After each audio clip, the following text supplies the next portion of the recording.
is that, my Lord, this application should be disposed of at that point without going into its merits. Because they agree with that, because it's surely a constitutional matter. And I'm grateful to that they wouldn't go against. My Lord, objection, once it has not been raised in reply, it doesn't have to come up in rejoinder. So his hands are tied. My Lord, if I could be given time to proceed. Most of that It's eating into my time. So, my Lord, I just want to conclude that very point, by referring you to the Kazinda case on page 33.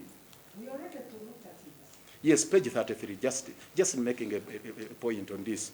Lord Mayor, that is a repetition. No, it's not a repetition, my Lord. Because I want to read it. Yeah, I'm not going to read it. I'm just bringing out the principle. Okay.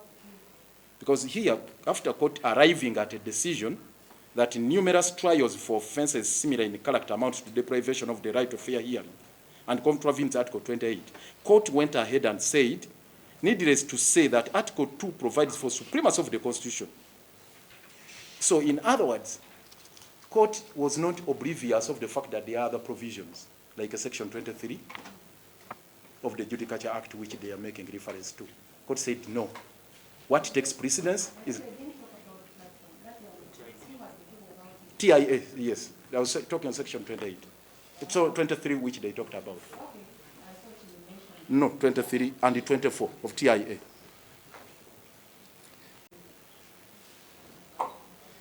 My Lord, in the charge of 29th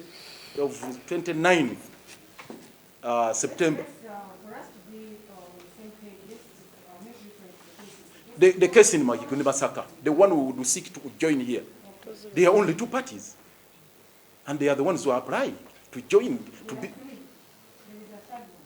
Is there a third party? There's one they added. Yes, There are three parties. There are three parties. There's one they added when they were commenting. There is My Lord, at least that is the summary that I have seen on this something.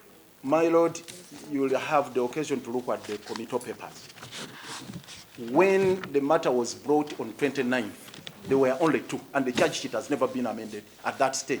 So it was at the time of the committee that they purported to bring a third one. But I know you were taking into something that is not before me, and which was never raised during the reply. We are opening it up. And we give them an opportunity to also. Let me rephrase it, my Lord, in light of the facts you have brought out. He presented a picture as if there were so many other parties we are dragging into this case who are in the Masaka case, and they were not. That's not the case. Did I get him right? I thought he's saying there are other people in the case before here Yes? who are not parties in the other one, and you're bringing in other people to join them. No, once that file is consolidated with this one, those other counts will be specifically respect to our clients. They wouldn't affect the rest of the parties. That's how I would sum it up.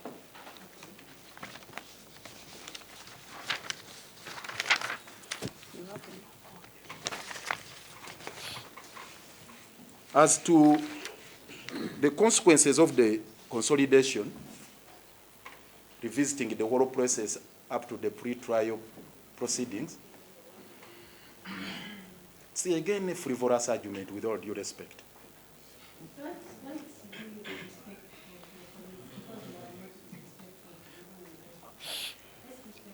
I'm sorry for the language I've used, but it is a common word. I didn't intend. I hold them in high regard. I respect them so much. I'm sorry, my colleagues. But my Lord, the point I was raising, the argument is untenable. Yeah, it's untenable. Because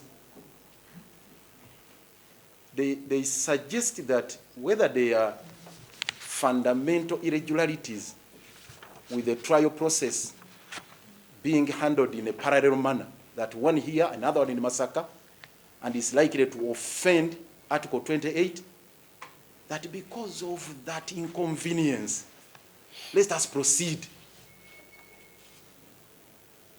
with a trial which is likely to be a futile exercise, a nullity. That's exactly what happened in the Kazinda case. They proceeded with the matter, oblivious of all these issues, and in the end, the whole trial was nullified by the Constitutional Court. Does it help the state? Does it help court which is taking its time to listen to us? Does it help the parties? Who does it serve? Does it serve the interests of justice? That's why we are raising it at the earliest, and we must be commended. Most obliged, my lord. To that, if they fear that inconvenience, and they are agreeing with us that a parallel trial would have constitutional challenges, then they have the option of withdrawing the charges. That option is available. Why are we looking at that? Where is that coming from? It is coming from the inconveniences they explain they are going to suffer. No, of course they have, I don't think that is arrived at the beginning. Most obliged, my lord. Most obliged. Let me make a very substantive one, my lord. The motive being different. I did indicate, my lord, Mr. Biruvumbuka submitted that the motive in this particular case and in the other one, he didn't substantiate this. What was the motive in the Rwengo case, which is different from the motive in the matter before you? What is it that is, he didn't substantiate it. He didn't particularize it.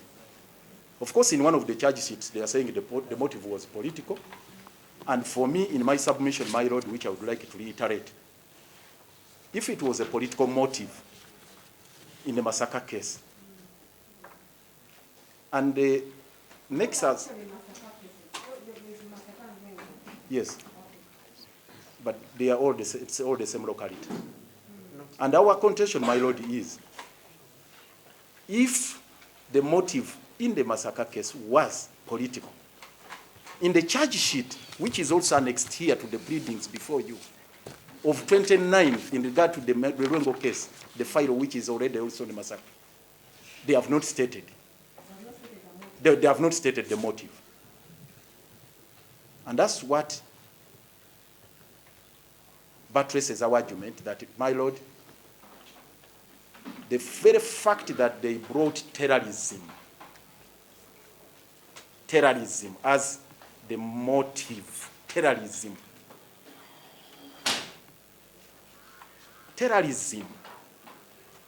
is the thread that binds all these counts of murder. Yes, I'm about to conclude, my lord. Our submission is, my lord, we invite this honorable court to look at that thread that binds these counts. The allegation is that during that period, 2021, and they are saying the motive was political in the aftermath of the 2021 elections, there was a spate of violence. There was a spate of machete killings. There was a spate of terrorism in the massacre. And in the month of August specifically, there were murders that were committed on 2nd and 23rd. In the course of executing those acts of violence, allegedly. My lord, that is the thread this honorable court has to look at. And we have already referred to you, my lord, to the case of Ojuya Santo, Uganda versus Ojuya Santo.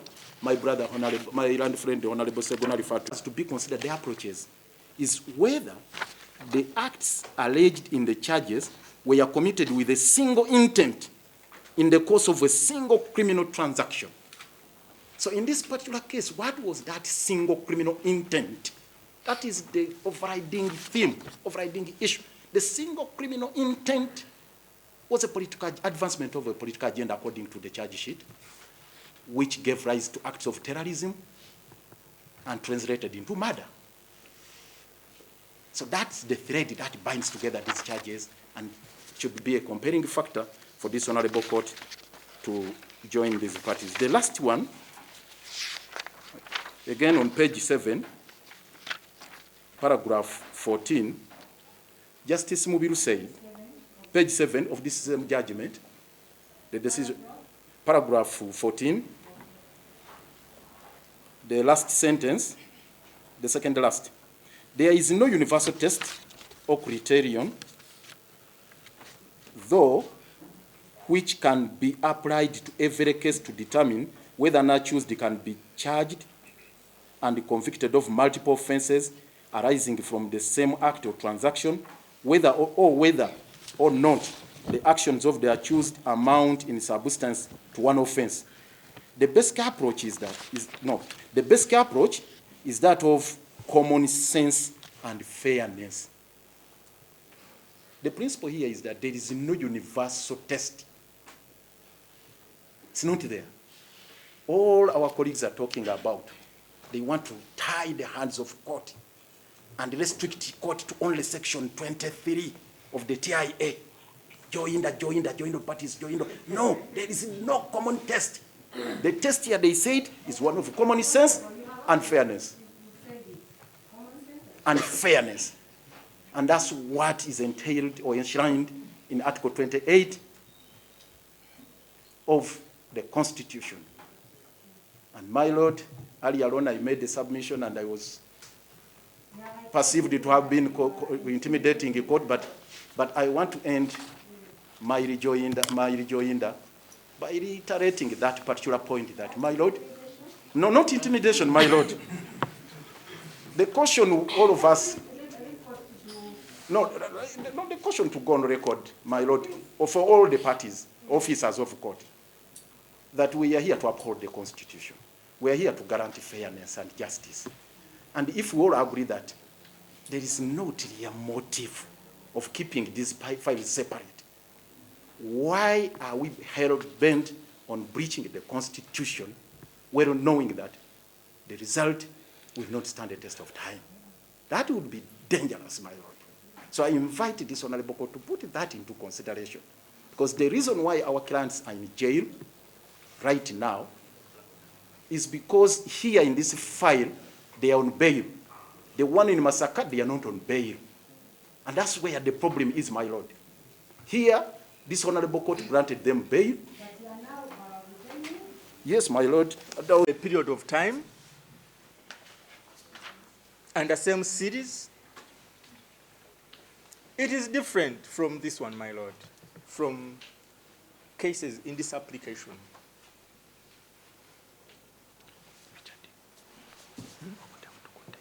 And therefore, my Lord, I also refer you to paragraph 26 and 27 of Mr. Jatiko's affidavit in reply. Yes, my Lord. Oh. my Lord, most obliged, maybe 2 minutes. 2 minutes, my Lord. I try to keep time, my Lord. Okay, my Lord. Okay, my Lord. Which paragraph? My paragraph 26 and 27, which shows that if you join the two, it would cause a miscarriage of justice.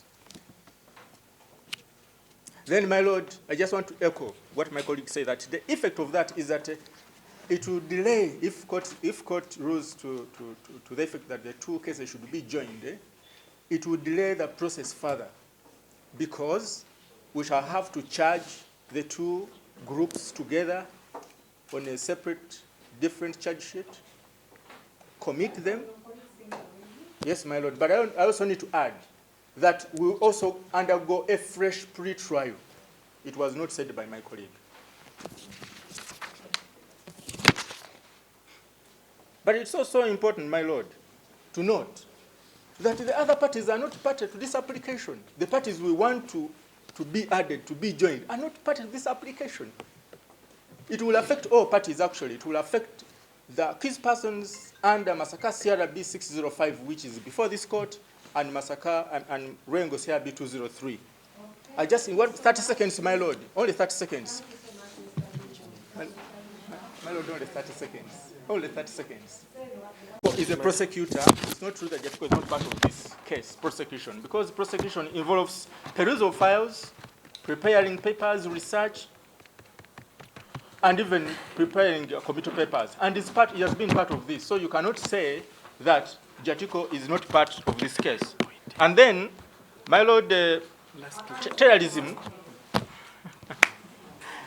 Oh, most obliged, my lord. My lord, we had our submissions. Argument that this application is alien to law, what our colleagues termed as a PO. Indeed, it's not a PO. It's a response to what we had raised, substantial. And our contention, my lord, is that the law is very clear on this. And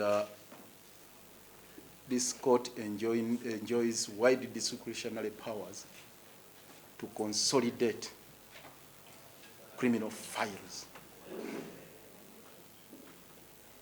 My lord, it's the reason we cited the provisions of Section 33 of the Judicature Act, which gives wide discretionary powers, and our colleagues have not in any way touched that. They have not canvassed that particular provision.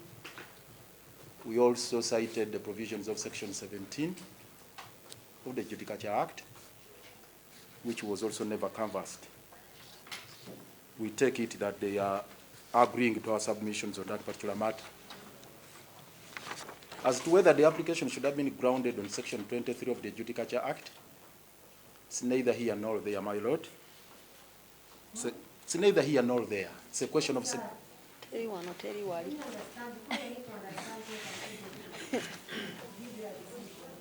I failed to make head and tail out of it. It's not here, not there. What is your grievance about that submission? It is semantics, my lord. It is semantics in that whether joinder or consolidation, it all means the same. Yeah. Whether joinder or consolidation, this is a foreign language. It's English. So they all amount to one thing, bringing together the two files and the counts. That's what it entails. And this court shouldn't consider semantics, should consider substance. And even if court was to be constrained to consider those extraneous matters like consolidation vis-a-vis joinder, they are extraneous in the sense that, my lord, these matters have been used interchangeably when dealing with management of case files. Yeah, it's basically about management of case files. So even if court is to be driven to that particular direction, my lord, I would submit that that issue of consolidation was adequately canvassed in the Kazinda case we earlier cited. And the court and the Constitutional Court considered the Constitution to be the supreme law guiding this, naturally. And the decision is very clear in Kazinda. Once the trial offends Article 28, court has to get a remedy. That is the bottom line. Once the trial court arrives at a decision that the trial is likely to cause infringement on the rights enshrined in Article 28, of necessity, court must get a remedy.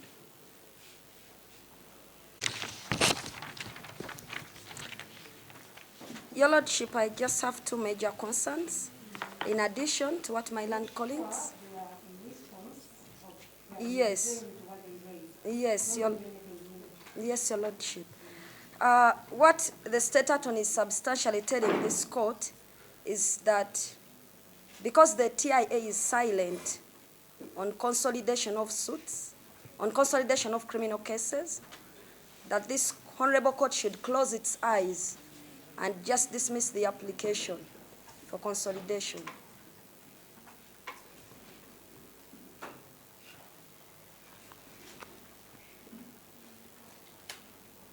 State seems to suggest that because the TIA is silent on consolidation, much obliged, Your Lordship will respectively disagree with that position because this Honorable Court has got discretionary powers to grant orders. Among others, this one we are seeking. And finally, Your Lordship, this Honorable Court should also take into consideration the circumstances under which the second file arose. And the questions I leave for this court to look at are, one, the two applicants had just been granted bail in this very file. I think that one is already in your pleading. Okay. And this arise in their response. Okay, maybe if, okay, maybe for purposes of rejoining on the issue of speedy trial, having a speedy trial, Your Lordship should be on record that much as the accused persons or the applicants have already been committed, even the other second file, no hearing date has been fixed in that matter. So if an application for consolidation is successful, Your Lordship, it would be in the best interests of justice that both files can move expeditiously, as the state has always been pushing that they are ready to proceed. I so submit, Your Lordship. In summary, whereas this court has powers to grant any remedy under Section 33 of the Dictator Act, those powers are exercised judiciously and within the law. For as long as there is no legal provision for such remedy, the Section 33 of the Dictator Act is immaterial. I would refer you to that case of Ssewanyana and Ssegirinya versus Uganda Criminal Appeal number 294. It was held in that respect, that court can only act where it has jurisdiction, and jurisdiction is the provision of the law. My Lord, that's all. Okay, thank you so much. For your predecessor had agreed that the application which was ex parte for protection of witnesses had a very strong bearing on further disclosure. Remember, there are some things which we are saying we shall do them with the court's consent. And if that application goes to the contrary, then we will able disclose those documents. And that is it. We had agreed on that. But Madam Senior Police must also bear with me that there are documents, for example, the forensic reports, which we intimated to court that we would also disclose. You get it, eh? It is not true. It is not true, my Lord, that we say it was agreed that it should be complete and absolute disclosure. Then why is the witness protection application there? Mr. Honorables, Yes, my Lord. the Lord Mayor and Mr. Ssegirinya, what is it you say about? No, I think, my Lord, we had been misled by Mr. Virivu by himself, both in chambers and here, when he said there will be other disclosures. I have now, in his rejoinder, been more unsettled when he mentioned that the application for witness protection will have a bearing on other disclosures which are not within the four corners. And that worries me more, because my supposition is that that application has its limits within four corners and not beyond. Not to say, in case I am allowed, then I can bring more. No, that would be a serious departure. Did I get him wrong, right? Because he's saying, depending on the ruling of the court, if court, for example, says no protection, then there will be under a duty to disclose. Okay. In that regard, they have to disclose that which they intend to protect. Isn't that the position, Mr. Ssegirinya? Okay, then I think he was answering beyond my question, because I did ask, do you have any disclosure beyond the application? We could have that, because you already directed, and as reminded by the Honorable Lord Mayor, there was a timeline which was 1st December, for any 1st September, sorry, 1st September this year, that any disclosures outside that application had to be done by 1st September. But since he says there are no disclosures beyond that application, we are comforted. Now, our prayer, Your Lordship, the reading of the case, it is a session case. And being a session case, therefore, means acting with speed. We pray that you be pleased to give us a date later this month, which could be next week, for us to deal with all these issues and we start the trial. Mr. Honorable Ssegirinya, Yes, my lord. you know very well that you have filed applications with me. Yes, my lord. So Which we are dealing with today. we are dealing with them. Are you going to submit orally? Are you ready to give them a resolution? Yes, we are here to submit, my lord. Okay, fine. Remember the date I gave you for the other ruling? Yes, my lord, we do. Maybe for the accused person.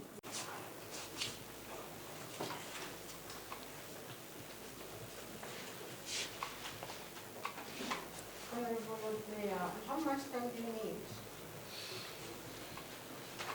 My Lord, I would request for 15 minutes, and my colleague Honorable Ssegirinya, also 15 minutes. No, I'm going to facts. One minute I is need enough. 20. Sorry, my lord? Is there one of you enough? No. No, my Lord. My Lord, I intend to have... Honorable Shami wants to say something. No, she was only giving. In that case, you're going to divide the time among the three of you. You will take 10 minutes, because I'm giving you 30 minutes. We have agreed, my lord, with your guidance that the two of us will submit. So the two of you take 15 minutes. That's all right. Yes, my Lord. And also you will take 30 minutes. So I expect you, the two of you to be done by half minute. Most obliged, my Lord.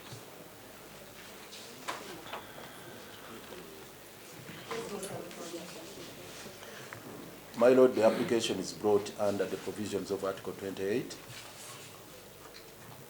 of the Constitution, Section 27 and 33 of the Judicature Act. No, Section 17 rather, my Lord, not 27. And 33 of the Judicature Act. I'll specifically address you on Article 28, and the rest will be handled by my colleague. Please go ahead. My Lord, the Constitutional Court has pronounced itself on this matter.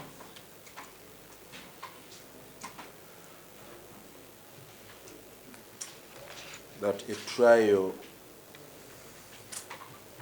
based on a duplex charge is a nullity ab initio, a nullity ab initio, and amounts to deprivation of the right to fair hearing,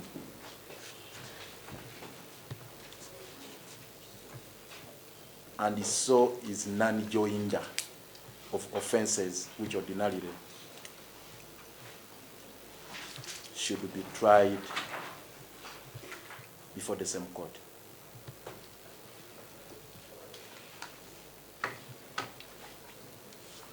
The duplex charge amounts to an infringement of the rights to. A trial based on a duplex charge amounts to deprivation of the right to fair hearing, and so is the I've taken note of that, Honorable. most obliged, my Lord. My Lord, you to the decision of Kazinda Geoffrey versus the Attorney General.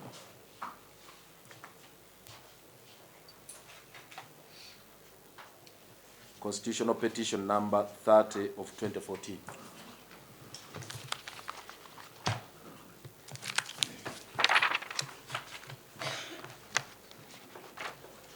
And the relevant aspects are on page 30, from page 31, where the principles are set out, up to page 34.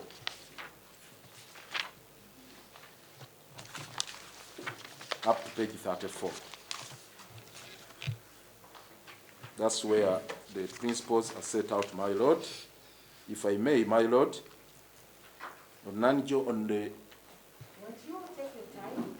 No, my Lord, it's important because I'm addressing this particular point of law. Most obliged, my Lord. And they intend to raise an issue that this issue of joinder is alien, of consolidation rather, is alien, and that is a matter of law which I want to address before they come. Page 31, my Lord, which is the rule of joinder of offences, is that where an accused person is alleged to have committed more than one offence, he may be charged in the same proceedings with all the offences, provided that the offences are founded on the same facts or form part of a series of offences of the same or similar character. Reference was made to Section 86 of the MCA and Section 23 of the TIA. And my Lord, the Constitutional Court quoted with approval decision of Dakin and Dakin review. And in this particular case, my Lord, the key word here or phrase was about cases or offences of similar character. And the court took trouble to define the word series of offences. What does the word series mean? And here, in the case of Packet versus the King, it is cited there, my Lord, the word series, this is the observation of court. The word series is somewhat vague, but it connotes some connection between the crimes. The key element here, connection between the crimes alleged to have been committed. And court concluded, my Lord, on page 32, that part which is highlighted, after analyzing that particular decision, that for two or more offences to constitute a series, there must be a nexus or connection between them. If they are to be constituting a series of offences, there must be connection between them. And fast forward, my Lord, on page 33, this is linked to Article 28. As already stated above, Article 28(9) of the Constitution provides for the right to a fair hearing. A person who showed that he or she has been tried by a competent court for a criminal offense and convicted or acquitted for that offense shall not again be tried for the offense or for any criminal offense of which he or she could have been convicted at the trial for that particular offense. And my Lord, that's where the principle is derived from, of subjected to that kind of trial. And these offenses, in my view, this was the conclusion of the court, fall within the definition of offenses of the same character and could adequately have been joined in one trial. Now, this is the principle my Lord now said. The numerous trials for offenses similar in character amounts to a deprivation of the right to a fair hearing and contravenes Articles 28, 1 and 9 of the Constitution. And finally, my Lord, on page 34, court found in paragraph 5, failure to adhere to the above provisions of the Constitution would lead to duplicity of charges against an accused person, which infringes on the right to a fair hearing. My Lord, in this particular case, we find the Kazinda case on all fours with this one. That the offenses we was charged with in different files ought to have been consolidated. And the court was of the view and came up with a finding that if cases that have a connection to one another are not tried jointly, it amounts to an infringement on the right to a fair trial. So our contention, my lord, looking at the facts of these two cases before you in the application, the pleadings, these two files are inextricably intertwined, so much so that one cannot be divorced from the other. There are 3 charge sheets from the pleadings, my lord. The first charge sheet of 7th September 2021. Can you get that? Yes? This is the chronology of events. The first charge sheet was brought on 7th of September. And it had 4 counts. 7th September 2021. It had 4 counts of murder and attempted murder. Then on 15th of the same month, the prosecution amended the charge sheet. 15th. There is a charge sheet dated, that is Annex Chat D. The charge sheet dated 14th of September, but was presented before court on 15th. Clearly, and this particular charge sheet, they added 2 more counts of terrorism and abetting terrorism.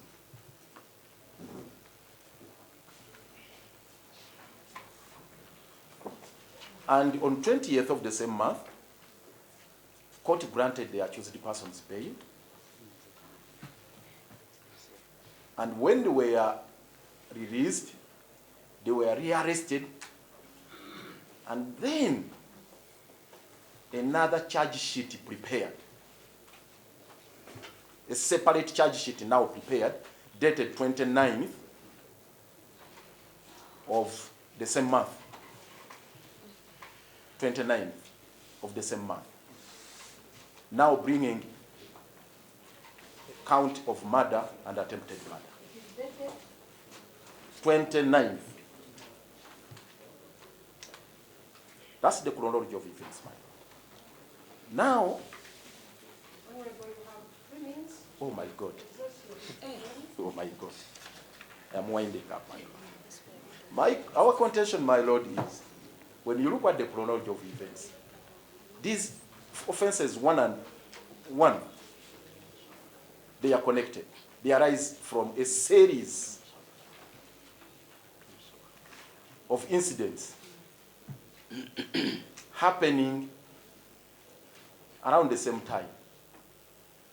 In the first 2 charge sheets, my Lord, where they're talking about murder, attempted murder, and treason, or rather terrorism and abetting terrorism, they're saying it happened on 23rd of August. 23rd of August. That's when it took place in the areas of massacre.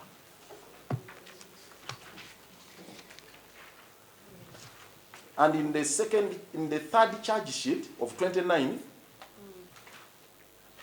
they are alleging the events, the murder at Setar of one Joseph Bwanika took place on 2nd of August.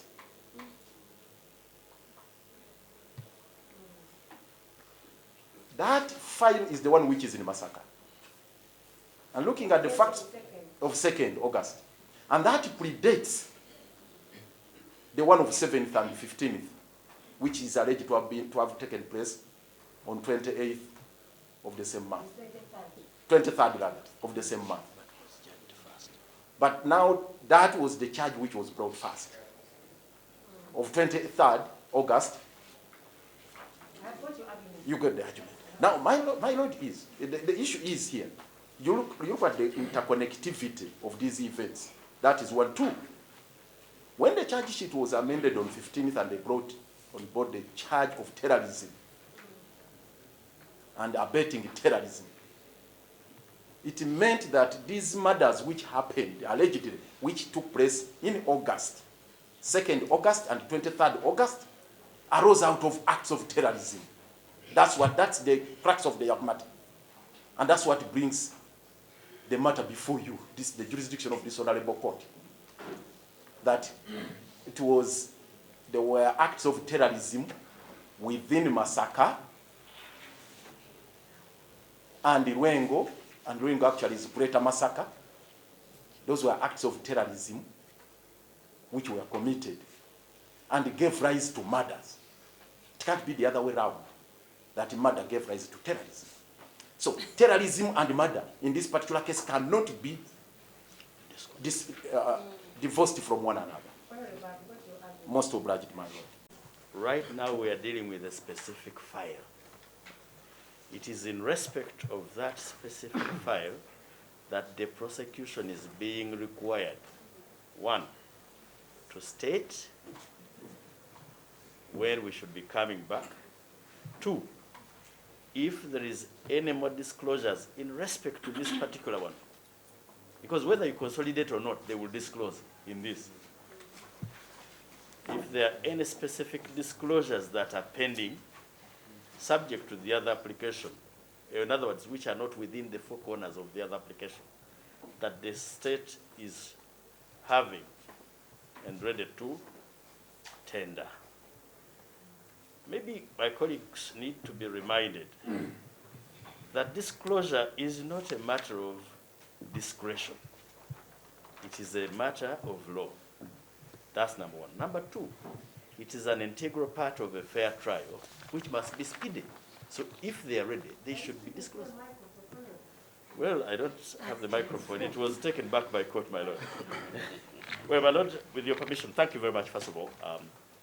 One, the point I want to emphasize, or we want to emphasize from our side, is that the prosecution is being required to answer the question relating to the specific files that has been called. And in particular, to answer if there are any pending disclosures subject to the other application.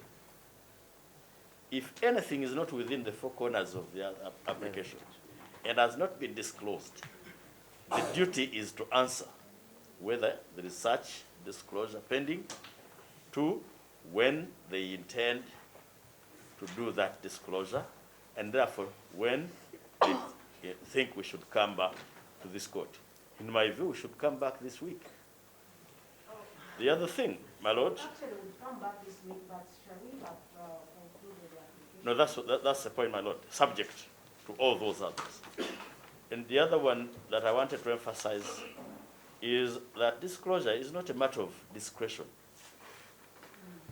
It is a duty, legal duty, to disclose and to disclose in time so as to comply with the Constitution, which requires a speedy trial, because this is an integral part of trial. So I was waiting to hear my learned friend, Mr. Birivumbuka, say yes or no relating to disclosures in this specific file. Two, we would be ready and would be happy to come back on Friday this week or Monday, 26th September, subject to your guidance in the upcoming application. Okay, but you're also not guiding us. There are basically three matters. The first issue was about witness protection, and that one was handled in camera. Court listened to our submission because the state had filed an application seeking for orders to protect particular witnesses and to hold certain evidence in a camera, to have it in a camera. And we are insisting that shouldn't be the case. So we have moved the court to give us an access to that application. We form our opinion whether we join it or not, or we oppose it or not. A ruling is to be delivered on Monday. Then the other matter was about full disclosure, and that one we have argued that we need all the evidence before us before we can prepare the record, the evidence we are going to rely on to put up our defense. And they are saying that is pegged on the outcome of the application for protection of witnesses. So we shall have to wait for the, we shall have to, they said it will abide the outcome. So we shall have to wait for that ruling on Monday, and then the judge has put the ruling on full disclosure on 10th of next month. So we shall be waiting for that decision. Finally, there was one about consolidation of the two files. Of course, there is abuse of court process in this particular matter. And the intention is to keep them incarcerated, to keep them on remand for as long as they want them to be there, because this honorable court granted them bail here in this particular matter, and that bail has never been cancelled. So they were rearrested brutally, and eventually they brought up another whole trumped up charge. That charge of 29th of September last year, that charge was intended to curtail their freedoms, to deny them the right that had been accorded to them by this honorable court when they were granted bail. So they don't want that file to be consolidated with this one, because essentially it means their bail application applies even to that particular matter. So they are opposed to that. And we have brought authorities, precedent even from the Constitutional Court, to the effect that parallel processes, multiple trials are a nullity. They offend the provisions of Article 28. They amount to deprivation of the right to fair hearing, which is guaranteed under Article 28 of the Constitution. And in the Kazinda case, court had the audacity of saying, once you proceed in that manner with multiple proceedings, multiple trials on matters anchored on the same set of facts and similar circumstances, that trial is a nullity ab initio, and it shouldn't be, it shouldn't stand the test of time. And in this particular case, we have raised all these matters and said, look, we had the option of going to court to challenge the proceedings, but we have brought it before this honorable court. Are enough. So no. We are treading a dangerous ground where we have already been cautioned by the Constitutional Court that don't conduct multiple trials on matters which are intertwined, because they are claiming these offenses happened in the aftermath of the 2021 elections, and they were orchestrated by or perpetrated by our clients here in advancement of a political agenda, because that is the motive. That was the driving force. And that's what occasioned terrorism and eventually resulted into murder. So you can see that in nexus. And we have explained that there is a thread that binds together these cases of murder. And that thread is the political motive, that thread is the act of terrorism, and that thread is that agenda they are talking about. And you can't divorce one file from the other, one charge from the other. And I thought this was a matter which we should be appreciated by all and sundry, and we hope court will deliver judgment in our favor, and then we have these matters consolidated, have our clients released on bail. We proceed with the normal trial. We wonder why the state is opposed to the consolidation, yet they don't want to make a full disclosure of all the evidence that they want to rely on. Of course, their mindset is about keeping our clients incarcerated on remand without getting justice. That's what they are hell-bent on. They don't have this evidence. Their charges are trumped up, and their mission is to keep our clients curtailed or imprisoned without trial. Prosecutors playing games here and there, and coming up with applications or delaying applications that actually they ought to concede to, so that we can proceed. So we look at these as delaying tactics, because actually before the trial judge in chambers, we were agreeing that why don't we concede to the consolidation so that a state can proceed with presenting the witnesses once and for all. But they seem to say, no, let's go on and argue. So we are looking at this as delaying tactics, and we are saying that for us we have to stay here and ensure that we push until our clients get their freedoms.